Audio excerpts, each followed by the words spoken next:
ఒక dead end చూసాం, మరి లోతైన విషయాలు కూడా చూసాం. అయితే ఈ కన్క్లూషన్ మాత్రం ఒక వ్యత్యాసంగా ఉంది. ఎందుకంటే మనం జెనిసిస్ని, రెవల్యూషన్ని మనం ముఖ్యంగా ఫస్ట్ 2 చాప్టర్స్ని, లాస్ట్ 2 చాప్టర్స్ని మనం తరచూ చూస్తూ ఉన్నాం. గత నమోదులో నేనొక ప్రశ్నతో ముగించాను. అదేమంటే రెవల్యూషన్ చాప్టర్ 21లో ఒక ప్రశ్న వస్తుంది. అదేంటంటే ఆ ప్రశ్న వెర్స్ 4లో చూస్తే, and he will wipe away every tear from their eyes and there will no longer be any death or there will be no longer mourning or crying or pain, the first things have passed away అని రాసుంది. ఇప్పుడు ఈ కన్క్లూషన్లో ఉన్న ప్రేక్షకులకు already వారు లోపల ప్రవేశించారు. వచ్చిన వారికి తిరిగి కన్నీరు ఉండదు, పెయిన్ ఉండదు. అలా చెప్పడంలో దాని వివరణ ఏంటి? అది తెలిస్తే మరో విషయంలోనికి మనం ఈజీగా వెళ్ళొచ్చు. మనం తరచుగా ఒక మాటను ఉపయోగిస్తుంటాం, అది అనేకంగా జ్ఞాపకం ఉంటుందనుకుంటా. ఇది వేరొక గ్యాలక్సీ. దీన్ని మనం అంటే అది రియాలిటీలో మర్చిపోకూడదు. ఇది మన స్పిరిచువాలిటీలో ఈ యొక్క క్రొత్త యెరూషలేము వెనుక అనేక స్పిరిచువల్ థాట్స్ ఉన్నాయి. అందులోనికి వెళ్ళలేదు. అయితే దీన్ని వాస్తవంగా చెప్పాలంటే ఇది మరొక గ్యాలక్సీ. ఆ గ్యాలక్సీ యొక్క ఇంపార్టెన్స్ ఇక్కడ చెప్తూ ఉన్నాడు. దీనికి వేరే ఇమాజినేషన్ కావాలి. దీన్ని మనం అసలు ఊహించనే లేము. అంటే మనము వేరొక ఇమాజినేషన్ లేక వేరొక రియాలిటీలో మనం మోర్ దెన్ 6,000 to 7,000 years ఉండిపోయాం. ఇప్పుడు మనమొచ్చి ఇన్ని విషయాలను ఊహించలేము. ఇప్పుడు నేను చెప్పేది మీరు ఎలా గ్రహిస్తారో చూడండి. చుట్టని ఒక విశ్వము, చతురస్రమైన గ్యాలక్సీ, సూర్యుడు చంద్రుడు లేనటువంటి గ్యాలక్సీ, అటు తరువాత ఇటువంటి ఒక మృగాలు లేనటువంటి గ్యాలక్సీ, సముద్రము లేని గ్యాలక్సీ. దేన్ని మనం ఇమాజిన్ చేయలేం. ఇందులో ఏదైతే ఉందో అందులో 90% లేదు. ఇప్పుడు ఇక్కడున్నటువంటి వారిని తీసుకెళ్లి అక్కడ పెడతారు ఒక గ్రూపుగా. అప్పుడు అక్కడికెళ్లేటువంటి వారి మానసిక స్థితి ఎలాగుండాలి, ఆత్మలో ఏ విధంగా ఉండాలి. అప్పుడు మనం ఇక్కడి నుండి అక్కడికెళ్లేప్పుడు మనకు తెలియకుండానే సాధారణంగా 1-2 కార్యాలు మనలో ఉంటాయి. ఇప్పుడు ఈ క్రొత్త యెరూషలేములోనికి వెళ్లేవారికి, హెవెన్లోకి వెళ్లేవారికి డిఫరెన్స్ ఉంది. ఇంకొక వాక్యాన్ని కూడా దీనికి ఆధారంగా దీనితో కనెక్ట్ చేసి చదవండి. అప్పుడు మీకు అందులో ఒక చిన్న డిఫరెన్స్ ఒకటి తెలుస్తుంది. అది ఎలాగంటే రెవల్యూషన్ 7th చాప్టర్లో ఒక వాక్యం చెప్తుంది, 7:16 and 17. వారికి ఇక మీదట ఆకలి అయినను దాహమైనను ఉండదు, సూర్యుని ఎండయనను ఏ వడగాలి అయినను వారికి తగులదు. ఏలయనగా సింహాసన మధ్యమందుండు గొర్రెపిల్ల వారికి కాపరి అయి జీవజలముల బుగ్గల యొద్దకు వారిని నడిపించును. దేవుడే వారి కనుల నుండి ప్రతి బాష్పబిందువును తుడిచివేయును.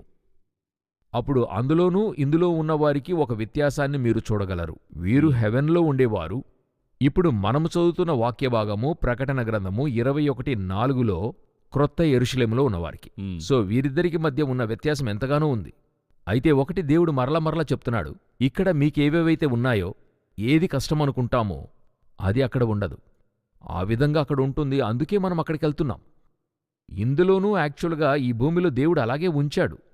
అయితే మనమే దాన్ని వేరే డిజైన్గా మార్చాం. పండు తిని ఆ తర్వాత ఇప్పుడు కూడా దేవుడు మనల్ని సంతోషంగా ఉంచుతున్నాడు. నేను ఎప్పుడు చెప్తా, ఇప్పుడు కూడా మనం కష్టపడడం దేవుడు ఇష్టపడలేదు, మనం వేదన చెందడం దేవుడు ఇష్టపడాల.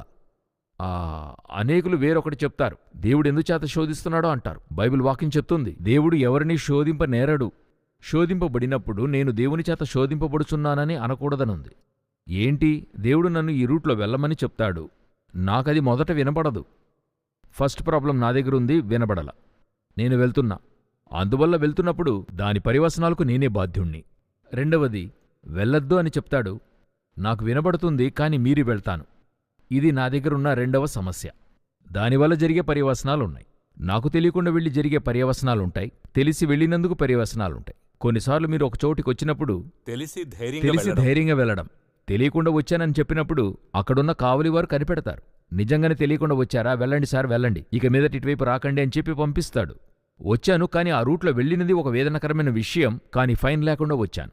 కొన్నిసార్లు తెగించి వెళతాను, వెళ్ళేప్పుడు తెలుస్తుంది వీడు తెగించి వచ్చాడన్నది మన కంటిని బట్టే కనిపెడతాడు. అలా కనిపెడితే ఫైన్ కట్టమంటాడు. సో దీనికి ఒక ఇది ఉంది. సో ఈ విధంగానే మన జీవితంలో కలిగే ప్రతిదానికి, సో ఇటువంటి ఒక కార్యము నుండి తప్పే చేయలేనటువంటి లేక తప్పే లేని మరొక గ్యాలక్సీకి, మరో స్థలానికి వెళ్ళేప్పుడు అక్కడ దేవుడుంచినటువంటి ఒక స్థితియే ఇక్కడ చెప్పబడుతుంది. మొదటి సంగతులు గతించిపోయినని వాక్యం చెప్తుంది. ఫస్ట్ అని చదివారు. మరి ఇక్కడ ఎలా రాయబడిందంటే, మొదటి సంగతులు గతించిపోయినని చెప్పుట వింటిని, ద ఫస్ట్ వాస్ గాన్ అని చెప్పి అక్కడ రాయబడిందా? And he will wipe away every tears from their eyes అని ఉంది. From their eyes and there will no longer be death. తర్వాత and will no longer be any mourning or crying or pain. The first things have first passed things have passed away అంటే మొదటిగా ఉన్నవి గతించాయి. అవే. ఇక్కడ మొదటి సంగతులనుంది, మొదట్లో ఉన్నది. ఏది మొదటిది? ఇదే మొదట్లో ఉన్నది. ఈ గ్యాలక్సీ గతించింది. అదే మొదటి 2 వచనాలు 1-2 చెప్తున్నవి. అదే మొదటి ఆకాశము మొదటి భూమి గతించిపోయాను. ఇదే ఫస్ట్ మనమున్నటువంటిది. ఇది పోయింది, వేరొక గ్యాలక్సీ వచ్చింది. దీనిలో ఒక స్పిరిచువాలిటీ ఎలాగుందో ఈ భూమిలోనే ఇప్పుడు మీరు రియాలిటీగా చూస్తున్న భూమి, అవును. ఇదే మీరు స్పిరిచువల్గా చూసినట్లయితే ఈ భూమి అన్నది మన శరీరానికైన గుర్తు, మన యొక్క ప్రాణమన్నది పరిశుద్ధ స్థలానికైన గుర్తు, ఆ తర్వాత మన ఆత్మ అన్నది మహాపరిశుద్ధ స్థలానికైన గుర్తుగా ఉంది స్పిరిచువల్గా. అదేవిధంగా న్యూ జెరూసలేంకి ఉంది. ఇది పోతుంది, క్షయమైనది మరి అక్షయతను, మర్త్యమైనది అమర్త్యతను ధరించుకొనును. వేరొకటి మనకొస్తుంది. అయితే నాకు ఈ 7వ అధ్యాయాన్ని కంపారిజన్తో చదువుతున్నప్పుడు వారి ప్రతి బాష్ప బిందువును తుడిచివేయును. ఇక మరణము, దుఃఖము, ఏడ్పు, వేదన ఉండదు, మొదటివి గతించిననుంది గదా. ఇక్కడికొచ్చినప్పుడు ఎందుకు బాష్ప బిందువులున్నాయి? ఆ 7వ అధ్యాయంలోనూ పరలోకాన్ని గురించి చెప్పేప్పుడు వాక్యం చెప్తుంది, ఆకలి ఉండదు, ఆ దేవుడే వారి కన్నుల నుండి ప్రతి బాష్ప బిందువును తుడిచివేయును అని మరల చెప్పబడుతుంది. హెవెన్లో కన్నీరుంటుందా? నేనెందుకు హెవెన్కెళ్తున్నా? కన్నీరుండకూడదనే నేను హెవెన్కెళ్తున్నాను. అక్కడెందుకు నాకు కన్నీరుంటుంది అని చెప్తున్నప్పుడు, ఇది చదువుతున్నప్పుడు దేవుడు నాకు తెలియజేసింది, కన్నీరు 2 విధాలు. ఒకటి వేదనలో వచ్చే కన్నీరు, మరొకటి ఆనందంలో వచ్చే కన్నీరు. దానికి ఆనంద బాష్పాలంటారు. కొందరిని చూస్తే చాలా కాలంగా చూడని సొంత వాళ్ళు ఎవరన్నా ఇంటికి వచ్చినట్లయితే వారిని చూసిన వెంటనే ఆటోమేటిక్గా కన్నీళ్లు వస్తాయి. ఆ విధంగానే హెవెన్ని చూసిన వెంటనే, న్యూ జెరూసలేంని చూసిన వెంటనే మనకి కన్నీరు వస్తుంది. ఏ విధంగా అన్నట్టయితే, నేనుండిన ఈ స్థితికి నాకిదిచ్చున్నాడే, నాకిందులకైనా అర్హతే లేదు. దావీదు చెప్తాడు, గొర్రెల వెనుక వేసారి జీవిస్తున్న నన్ను దేవుడు నన్ను ఇశ్రాయేలీయులకు రాజుగా మార్చాడు, దానికే కృతజ్ఞుడని అంటున్నాడు. అదే దేవుడు చేసిన ఉపకారములకు నేనెలా రుణం తీర్చుకోగలనంటాడు. అలా భూమిలో ఒక పోస్టింగ్ లభించేదిగా టెంపరీ పోస్టింగే, దానికే ఇంత దూరానికి దేవునికి కృతజ్ఞుడవుతున్నాడు. ఇప్పుడు మనం హెవెన్కే వెళ్ళాం. హెవెన్ని చూసిన తర్వాత నేనిక్కడ ఒక 20, 30, 40 సంవత్సరాలు ఏదో నా మేలుకై నేను పాపం చేయకుండా ఉన్నాను. దేవుడు నన్ను పాపం చేయొద్దన్నది ఆయన కోసరం కాదు, నా మంచి కొరకు. నువ్వు పాపం చేస్తే నీకు వ్యాధి, బలహీనత వస్తుంది, నీ ఆత్మ నరకానికి వెళ్తుంది, దీని కొరకు ఏం చేయొద్దు. అలా నా కొరకు చేసుకున్నటువంటి మంచి పనులు ఎక్కడికి తీసుకెళ్లి నుంచోబెడుతుందంటే, రివార్డ్ ఈజ్ మోర్. అదే ఆ 21వ అధ్యాయం. And unexpected reward. ఇది నాకు దొరకనే దొరకదు, నాకు లభించింది. ఆ సంతోషంలో వచ్చే కన్నీరే అక్కడొస్తుంది. అంతేగాని మనకు శరీరమే లేదే, కన్నీరు కార్చే అవకాశం లేదే. ఆ కన్నీరునే దేవుడు అక్కడ చెప్తున్నాడు.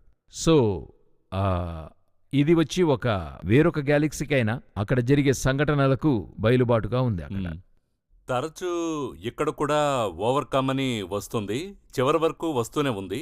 ఇక్కడికి వచ్చిన తర్వాత కూడా అదే నేను చెప్పాను కదా, ఒక గ్రూప్ ఇక్కడ శరీరముతో ప్రవేశిస్తున్నారు. 1,44,000 మంది ఇశ్రాయేలీయులు 1000 ఏళ్ల పరిపాలనలో ఉంటారు. వారే ఫలించి వృద్ధి చెందుతారు. వారిని మోసగించడానికి సాతానొస్తాడు. వారే ఇందులో ఉంటారు. సో వారి యొక్క వ్యవస్థ, మన యొక్క వ్యవస్థ చేరి ఇందులో ఉంటుంది. అలాగున్నప్పుడు ఎటువంటి పరిస్థితుల్లోనూ ఈ కాన్కరర్స్, జయించేవారు, అదెంతో ప్రాముఖ్యం. ఎందుకు మనం జయించాలి అన్నప్పుడు, ఇప్పుడు హెవెన్లో ఉన్న ఆ సింహాసనముపై దేవుడు కూర్చున్నప్పుడు సాతానుకు దానిపైన ఒక ఆశ కలిగింది. ఒకవేళ వాడు జయించినట్టయితే, మనమెప్పుడునూ చెప్పిందే చూస్తున్నాం, దేవుని యొక్క వ్యూ వాడు జయించాలన్నదే. ఒకవేళ వాడు జయిస్తే వాడే యేసుక్రీస్తు. నేను చెప్పింది ఒకవేళ తప్పుగా అర్థం చేసుకోకూడదు. యేసుక్రీస్తు అన్న వ్యక్తి బయలుపడటానికి కారణం ఏంటంటే, మనిషి పాపములో పట్టం వల్ల. ఒకవేళ మనిషి పాపం చేయలేదంటే సాతానే పడలేదనుకోండి. ఒక ఉదాహరణగా నేను చెప్తున్నాను. అతనికి ఆశ రాలేదు. ఇప్పుడున్న మికాయిలు దూతున్నాడు, ఇప్పుడు కూడా అతనికి ఆశ లేదు, అట్లే ఉన్నాడు. దేవునితో 6000 సంవత్సరాలున్నాడు. అదేవిధంగా ఇతను ఉండినట్లయితే, ఒకవేళ విల్లనే లేడనుకోండి, ఈరోజు ఈ గ్యాలక్సీ ఎలాగుండేదో చూడండి. అవునా? అతని వల్ల జయించలేకపోయాడు, మికాయిలు జయించగలిగాడు. ఇప్పుడు మనం మైకేల్ అని ప్రస్తావిస్తున్నాం కదా. లూసిఫర్ వచ్చి అతిక్రమము చేసి వాడు జయించలేక ఆశపడి పతనమయ్యాడు. మైకేల్కి ఆ ఆశ రాలేదు కదా. అవును. ఇంకొక చీఫ్ ఏంజెల్ కదా ఆయన, అతనికి ఆ ఆశ రాలేదు కదా. అతనది జయించినట్టే కదా. అతనికి అతనికి ఉంది కదా, ఆ ఫ్రీ విల్ ఇచ్చాడు కదా. కానీ అతడు జయించాడు కదా. ఇప్పుడు నాకును అదే కదా. ఆదాము జయించలేనిది యేసు జయించాడు కదా. అదే ఆ యొక్క జయాన్ని దేవుడు ఒక్కొక్క కాలఘట్టంలో, ఇప్పుడు మీరు హెవెన్లో తీసుకెళ్లి పెడితే మీకు దేని మీద కూడా ఆశ రాదు. ఎవరికి? ఇక్కడ అన్నిటిని జయించిన వారికి. ఇప్పుడు ఇక్కడ మీరు లోకాశను జయించారు, అన్నిటినీ అధిగమించారు, జయించారంటే నేను ధనాన్ని వద్దనడం లేదు. బైబిల్ ధనాన్ని వద్దని ఎప్పుడు చెప్పలా. ధనమొద్దని బైబిల్ చెప్పలా. ధనాపేక్షే తప్పు అంటుంది. నాకు తిండి తప్పని బైబిల్ చెప్పడం లేదు. తిండిబోతుతనం తప్పు. తిండి కోసమే అంటూ ఉండడం తప్పు. కొందరిని చూసినట్లయితే ఇంట్లో సామాన్లు కొని పడేస్తుంటారు. యూజ్ చేయడం అది మరి అవసరం ఉంటుందో లేదో చూసిన వెంటనే కొనాలనుకుంటుంటారు. అటువంటి వ్యక్తులు. అప్పుడు ఈ ధనాపేక్షను మీరు జయించినట్లయితే, ఒకవేళ నేను చెప్తున్నాను, హెవెన్లో ఏది చూసినా మీకేం కాదు, అవును, ఆశ ఆశ కలుగదు. రాదు. అదే కాన్సెప్ట్. అందువల్ల ఇక్కడే అది జయించాలి. ముగిస్తున్నాడు. ఇక్కడే. ఎందుకంటే ఇప్పుడు నేను చూసేవన్నీ కూడా దీనికంటే అడ్వాన్స్డ్గా చూడబోతున్నా. ఇక్కడే దానికైన వేరును పెరికి వేస్తున్నాను. తీసివేస్తే అక్కడికి వెళ్ళినప్పుడు అది ఏమీ చేయలేదు. అటువంటి వారినే తీసుకెళ్తున్నాడు. అటువంటి వారే జయించినవారు. ఎందుకంటే మీరు చెప్తున్నప్పుడే ఒక విషయం కరెక్ట్గా ఉంది. అపోస్తలు జాన్ పాట్మోస్ ఐలాండ్ ఏంజెల్ చెప్పినప్పుడే ఈయన మ్రొక్కుతుంటే అతడు వద్దు సుమి అంటున్నాడు. ఆ ఏంజెల్ వచ్చి నాకు మ్రొక్కొద్దు అనే ఒక కాన్వర్జేషన్. కరెక్ట్. ఇప్పుడు లూసిఫర్కి అతనికి ఎంత డిఫరెన్సో చూడండి. అవును. అందరూ తనను నమస్కరించాలని లూసిఫర్కు ఉన్న ఆలోచన. అవునవును. ఇతను దయచేసి నమస్కరించొద్దు అంటున్నాడు. దేవుణ్ణే నమస్కరించు. హెచ్చరికగా ఉన్నాడు. స్పష్టంగా ఉన్నాడు. అదే అతడు జయించినట్టుగా. అది అతని సక్సెస్. ఈ విధంగా ప్రతి ఒక్కరికి ఉంది. అందరికీ ఒకే కాన్సెప్ట్ అని చెప్పం. ఒక్కొక్కరికి ఒక్కొక్కటి జయించాల్సి ఉంటుంది. ఒకరికి ధనాపేక్ష ఉండొచ్చు, ఒకరికి తిండి కావచ్చు, ఒకరికొచ్చి ఆ లోకంలో ఉండే వేరే ఏదైనా కావచ్చు, నేత్రాశ కావచ్చు, జీవపు డమ్మం కావచ్చు, శరీరాశ కావచ్చు. ఇలా ఒక్కొక్కరికి ఒక్కొక్కటి ఉండొచ్చు, అందరికి ఒకటే ఉండకపోవచ్చు. దేవుడు అన్నిటినీ జయించమన్నప్పుడు ఒక్కొక్కరిని అందరూ ఒకదానినే విడిచిపెట్టమనలా. అబ్రహాముతో బంధువులను, తండ్రి ఇంటివారిని వదిలిపెట్టమన్న దేవుడు పేతురుతో ఆ చేపలను వదిలిపెట్టమంటున్నాడు. పేతురుతో దేవుడేం చెప్పలా? నీ అత్తని, నీ భార్యను వదిలిపెట్టమని చెప్పలేదు. పేతురు అటు తరువాత యేసు ప్రభువును తన అత్త దగ్గరికి తీసుకెళ్తున్నాడు. పేతురు వదిలిపెట్టవలసిందేంటి? చేపలు. యోహాను వదిలిపెట్టవలసిందేంటి? వలను తన తండ్రిని వదిలిపెట్టాలి. ఎందుకంటే యోహాను ప్రేమగలవాడు. ఈయన మీదే ఇంత ప్రేమ. తండ్రిని కూడా అధికంగా ప్రేమించుంటాడు. అందువల్ల తన తండ్రిని వలను వదిలిపెట్టాడని ఉంటుంది. ఒక్కొక్కరు ఒక్కొక్కటి వదిలిపెట్టవలసి ఉంటుంది.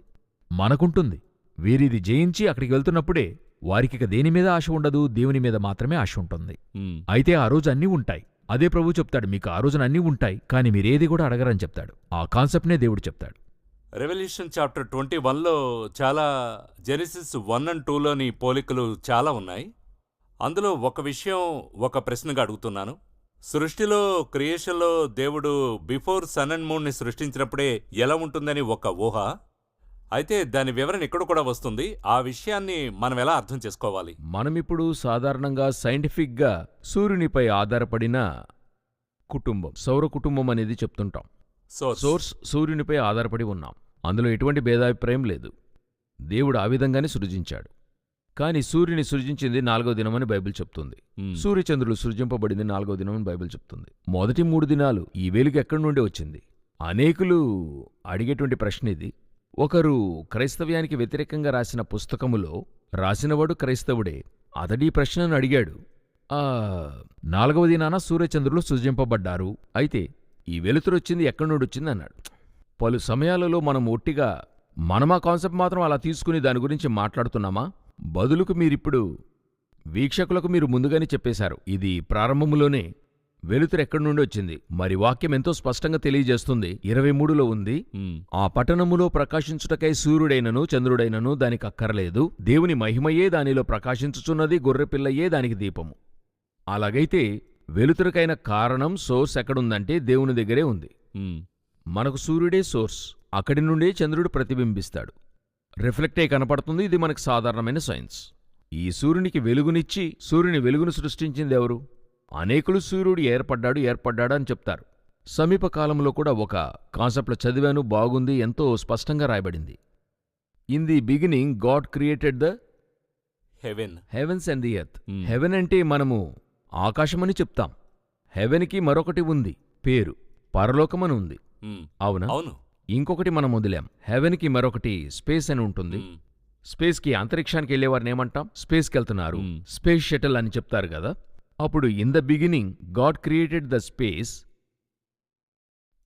అండ్ ఎర్త్ ఇలా చెప్పచ్చు.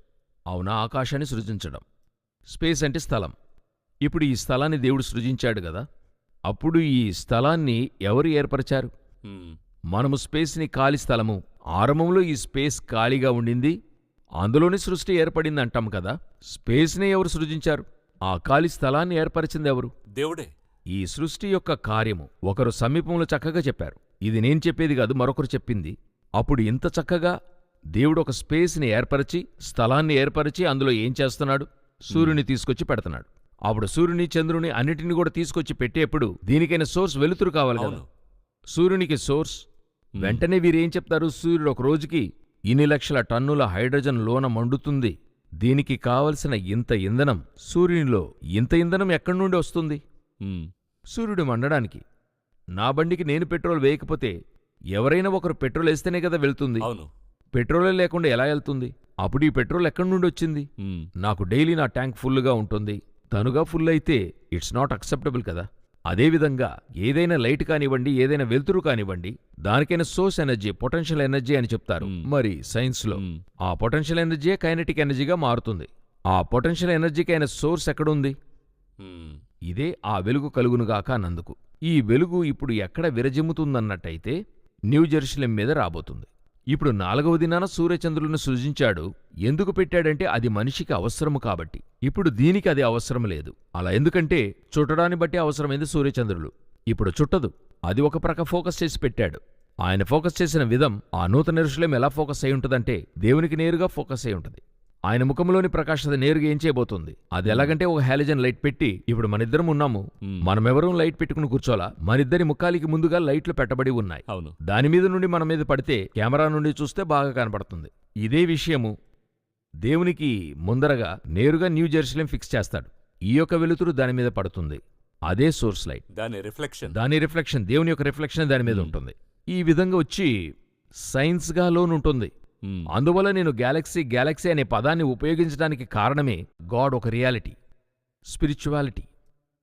విర్చువాలిటీ కాదు, ఆయన రియాలిటీ అండ్ స్పిరిచువాలిటీ. ఆ యొక్క కాన్సెప్టే ఇందులో చెప్పబడింది. ఎంతో అద్భుతమైన విషయం అది. అవును. 27th వెర్స్లో ఈ విషయం ఉంది. చివరగా 21st చాప్టర్లో గొర్రెపిల్ల జీవగ్రంథమందు రాయబడిన వారే దానిలో ప్రవేశింతురు గాని నిషిద్ధమైనదేదైనను అసహ్యమైన దానిని అబద్ధమైన దానిని జరిగించువాడైనను దాని లోపలికి ప్రవేశింపడు. ఈ బుక్ ఆఫ్ లైఫ్ను గురించి అనేక విషయాలు, అనేక అర్థాలు ఉన్నాయి. ఎందుకంటే క్రియేషన్లో 2 విషయాలు ఉన్నాయి. ఎందుకంటే 2 ట్రీస్ ఉంచారు. ద బుక్ ఆఫ్ లైఫ్ అని ఉంది. దీన్ని మనం ఎలా అర్థం చేసుకోవాలో మీరు చెప్తే బాగుంటుంది. దేవుని దగ్గర అనేక పుస్తకాలున్నాయి. అనేక పుస్తకాలు దేవుడు ఉంచాడు. మనమే లైబ్రరీ పెట్టుకున్నామని కాదు, ఆయనకి లైబ్రరీ ఉంది. ఇక్కడ ఒక వాక్యం ఉంది చూడండి, 20:12 చూడండి. రెవల్యూషన్ 20:12. మరియు గొప్పవారేమి కొద్దివారేమి మృతులైన వారందరూ ఆ సింహాసనం ఎదుట నిలవబడియుండుట చూచితిని.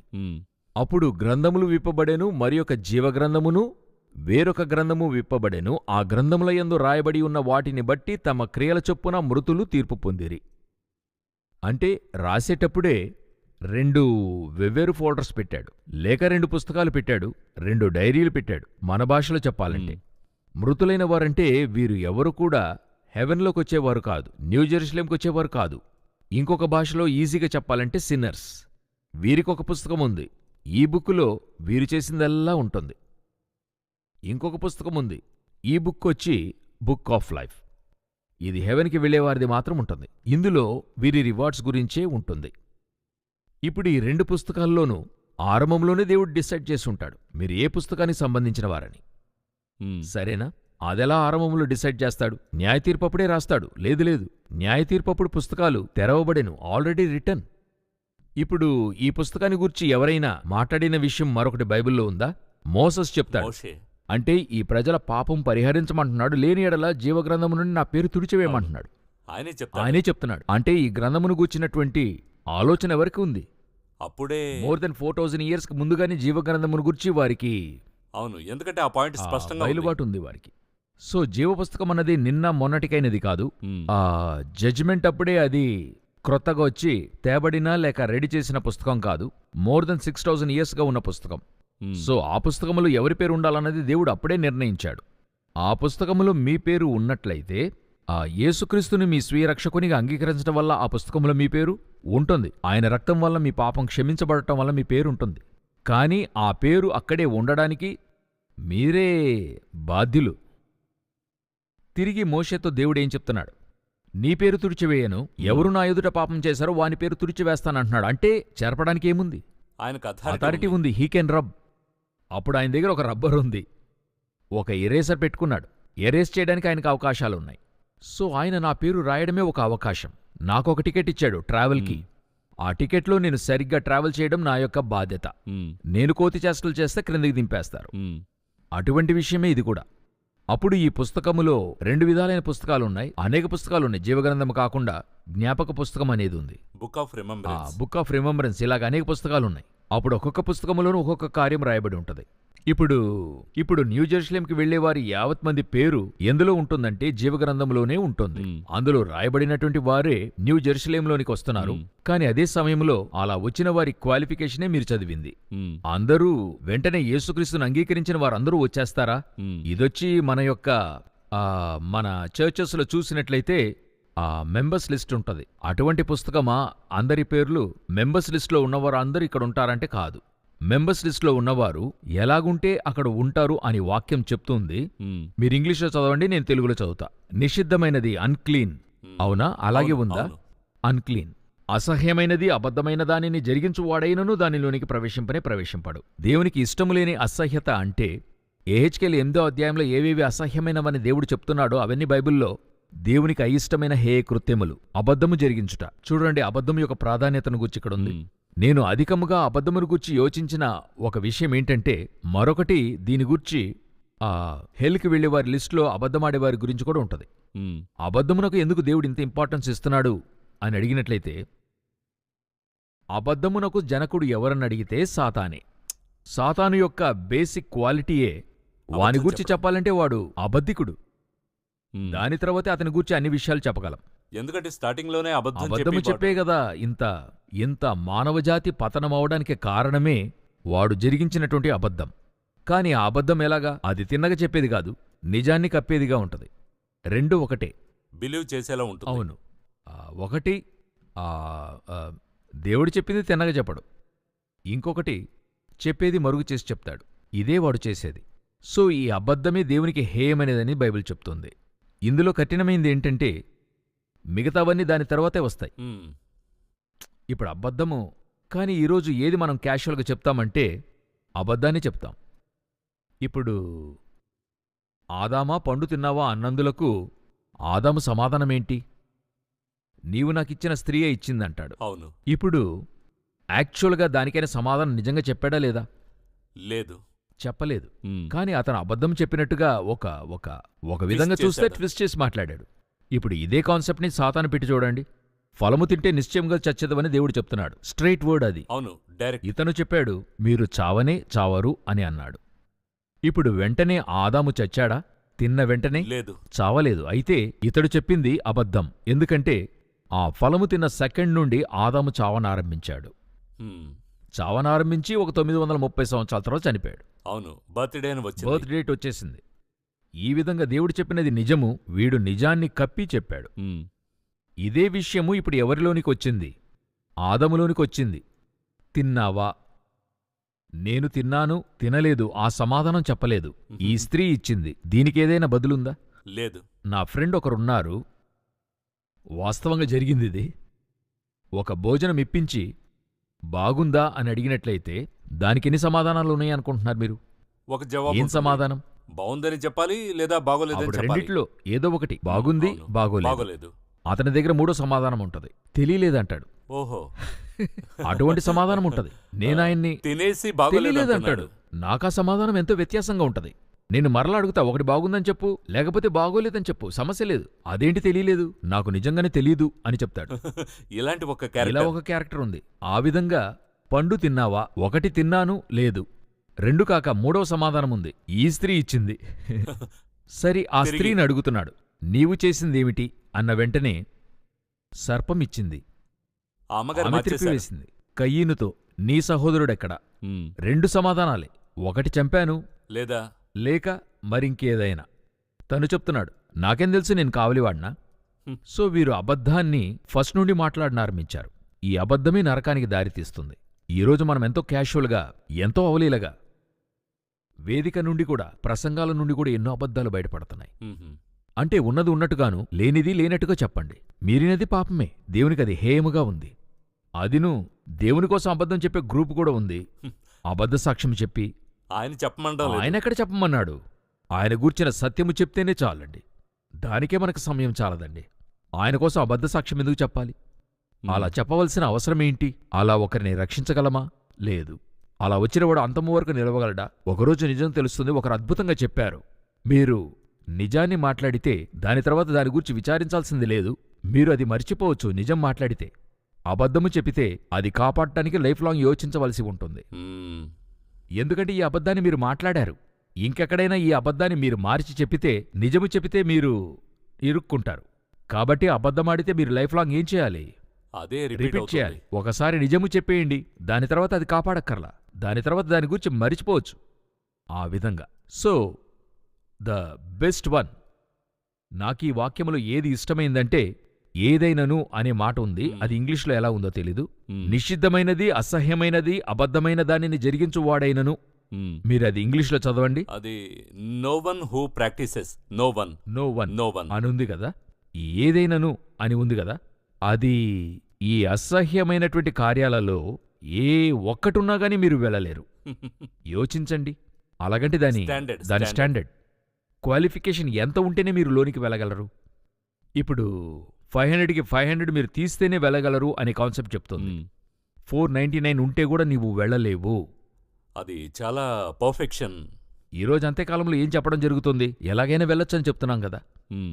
హెవెన్లోకి ఎలాగైనా వెళ్ళొచ్చు అనేటువంటి ఉపదేశాలన్నీ కూడా వచ్చేస్తున్నాయి కదా. ఇది నా మట్టుకైతే హెవెన్ని, న్యూ జెరూసలేంని, గాడ్ని తగ్గించేటువంటి విషయం ఇలాగంతా చెప్పితే. ఆ పరిశుద్ధమైన దేవుణ్ణి చూడాలంటే, ఒక నిప్పులోనికి వెళ్ళాలంటేనే దానికి తగినటువంటి డ్రెస్ ఉంటేనే లోనికి వెళ్ళగలం, లేకపోతే వెళ్ళలేం. స్పేస్కి వెళ్ళాలంటే దానికి తగిన డ్రెస్ ఉంటేనే దానిలోనికి వెళ్ళగలము. హెవెన్లోకి వెళ్ళాలంటే దానికి తగిన పరిశుద్ధం ఉంటేనే వెళ్ళగలము, లేకుంటే వెళ్ళలేము. ఈరోజు ఇవన్నీ చేరి వీరు కూడా ఒక అబద్ధాన్ని చెప్తున్నారు. అందరూ కూడా చేరి ఎలాగైనా వెళ్ళొచ్చని ఒక విధమైన సాతాన్ అబద్ధాలలో మోడిఫైడ్ చేయబడిన అబద్ధం. చాలా విషయాలు మీరు ఎక్స్ప్లెయిన్ చేశారు బ్రదర్ జగన్. ఈ కార్యక్రమంలో నేను నేర్చుకున్నది ఏంటంటే, ఈ లాస్ట్ 2 చాప్టర్స్ గమనిస్తే ముఖ్యం మాత్రం కాదు, ఫౌండేషన్గా మనకు అర్థం కావాలి. అలాగనేది ఒక బిలీవర్ డిసైపుల్ అయినప్పుడు ఈ ఫౌండేషన్ అర్థం చేసుకుంటే ఇంకా బాగా పరిగెత్తొచ్చు. అద్భుతమైన మాట, బిలీవర్ డిసైపుల్ కావడం. సో ఆ కాన్సెప్ట్లోకి మనం వచ్చాం. ఒకటి. రెండవది, మరో నమోదులో ఆ లాస్ట్ చాప్టర్లోకి మనం వెళ్ళబోతున్నాం. ఆ తర్వాత చాప్టర్, ఆ లాస్ట్ చాప్టర్ ఇన్ రెవల్యూషన్లో దేన్ని ఎదురు చూడొచ్చు? కంక్లూషన్ ఎదురు చూడొచ్చు. యూజువల్గా మనం అదే చూస్తున్నాం. బట్ ఇందులో వచ్చి సెకండ్ కమింగ్ ఆఫ్ క్రైస్ట్ అంటే ఇందులో ఇన్ని విషయాలు మీరు పొందుకుంటున్నారు. సో దీని కొరకు కాచుకొని ఉండడం అనే కాన్సెప్టు వేరొక వివరంతో దేవుడు ఇందులో ఇచ్చి ఉన్నాడు. అంటే ఏంటంటే, నీవు చేస్తే ఇది ఇస్తాను. సాధారణంగా తండ్రి చెప్తాడు కదా, పాసవు ఇది నేను కొనిస్తాను, ఈ రివార్డ్ గురించి చెప్తాం కదా. అలా అటువంటి ఒక సేమ్ కాన్సెప్టే ఈ 22లో ఉంటుంది. టోటల్ బైబిల్ కంక్లూషన్ ఉంటుంది. దేవుని గూర్చిన కొన్ని కార్యాలు ఉన్నాయి. మనం వాటిని వీరికి చెప్పచ్చు. ఈ కార్యక్రమానికి మీరు వచ్చినందుకు ధన్యవాదాలు. తర్వాత ఎపిసోడ్లో బయలుపరచబడిన ప్రకటన కార్యక్రమంలో మళ్ళీ కలుద్దాం. నమస్కారం, వందనాలు.